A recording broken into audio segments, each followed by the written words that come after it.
What's up mga brothers? Tayo maghahalo-halo ngayon. Paano nga ba tayo maghahalo-halo ngayon? Siyempre, meron tayong rekado dito na galing sa Filipino store.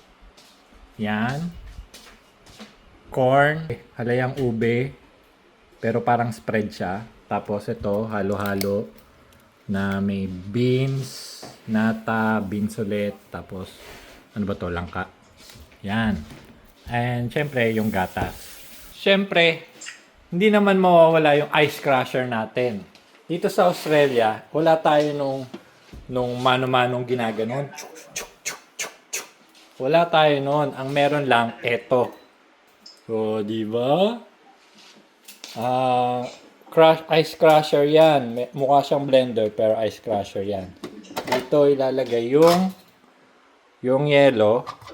Tapos, magka-crush siya dyan sa ilalim. So, mapupuno yan ng yelo. Ano pang hinihintay natin? Let's gawin na natin! Yan. Ang una natin gagawin, syempre, pag-iwa-hiwalay na natin to. Galing, no? Bumili kami nito, tapos pag-iwa-hiwalayin. Ang lupit. Hindi na lang bumili ng tigi-tigisa. Eh, syempre, mas mura to eh. Pag-iwa-hiwalayin natin, para hindi siya magalo-halo kada dukot namin dito.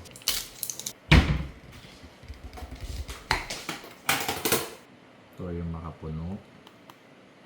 Sabing may langka.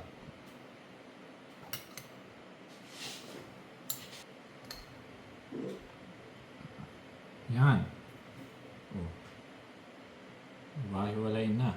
Ay, pag-iwahiwalay ni Wapi yung tao. Tapos, lalagay din natin dito yung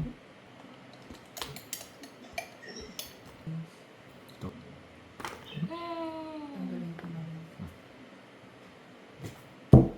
Mag-crush na tayo ng yelo. Ang ating ice crusher. At syempre, pag may ice crusher, merong ice. Dito namin pinatigas yung yelo. Wala kasi ano dito eh, plastic ng yelo eh. Kaya sa plastic labo na lang. Ngayon, dudurog-durogin ko na lang muna bago ko ilagay dito. Hindi nga pala pwedeng ipukpok to sa pader kasi yung pader namin eh kahoy. Pag pinukpok ko to sa pader, mabutas yung kahoy. Hindi kasi uso dito yung simentong pader eh. Maliban lang kung talagang malaki yung building or magara yung building o yung bahay. Ang lamig.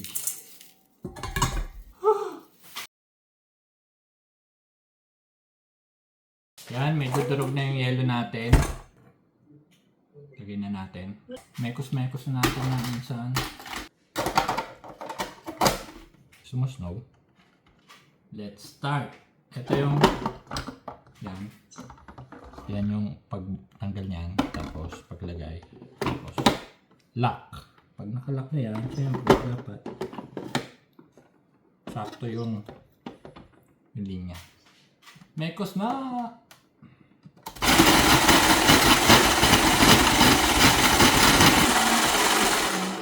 Okay na yan. Okay na yung yellow natin.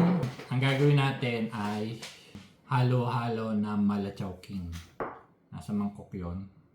Lagyan muna natin ng yelo. Lagyan natin ng konting asukal. Nata.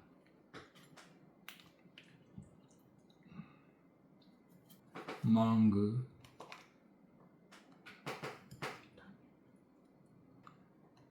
Beans.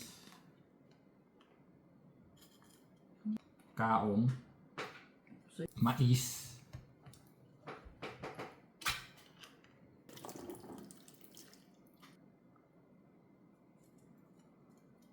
Ay, walang pinipig, no? Walang pinipig. Wala pang gulaman at sago. Pero okay lang.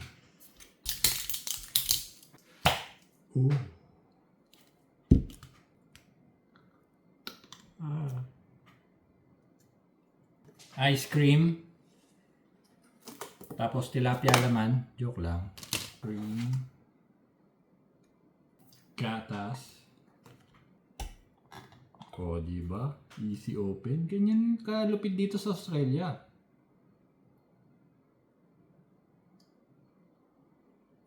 Uy. Tapos, makapuno. At isang langka. Boss, tingnan nyo kung gaano kalupit yung halo-halo namin. Oh! Order ba kayo? Ha? Gusto nyo? Gawa kayo. Pero parang feeling ko tunaw na yung yelo. Oh, tiki mo na!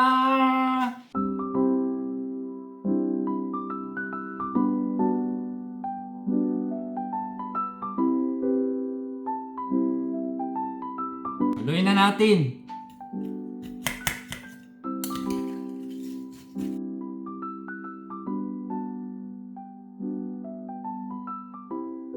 Uy! Uy! Boss! Mga brother, ang sarap. Nasang halo-halo. Ang kulang namin, sago, pinipig,